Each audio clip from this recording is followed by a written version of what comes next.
খোদা তাআলা, আপনার কাছে এসেছি আমি বিচার দিতে আজকে। শুনে রাখো খোদা তাআলা আমার, এই শিশুর কান্না কি ওর বাবা মা দেখে না?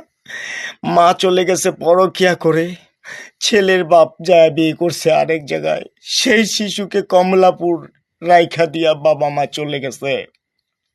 আরে ধিক্কার জানাই তোরা বাবা মার প্রতি। এই শুইনা রাখ, তোদেরকে ধিক্কার জানাইলাম আমি। সন্তান পালতে পারবি না, জন্ম দিছিস লিকেন রে? কেন দিছিস জন্ম? কেন দিছিস?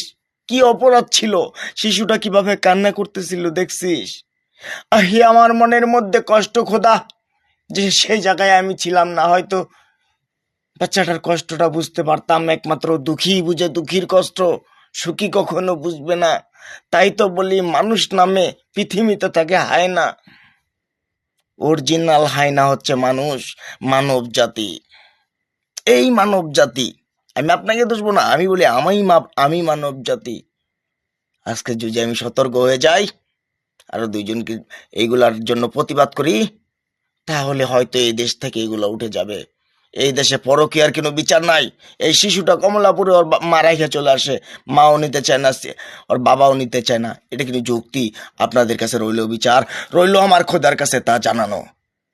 আমি এটা জানি, এই দেশে আইন আছে, আর আমার খোদা তালার কাছে যাইতে হবে। আমার খোদার কাছে আছে যেমন জান্নাত, তেমন আছে জাহান্নাম।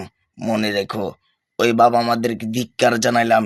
এমিয়া হিউজ নাথিং নলেজ ই চুদলিং পং। মনে রাখ।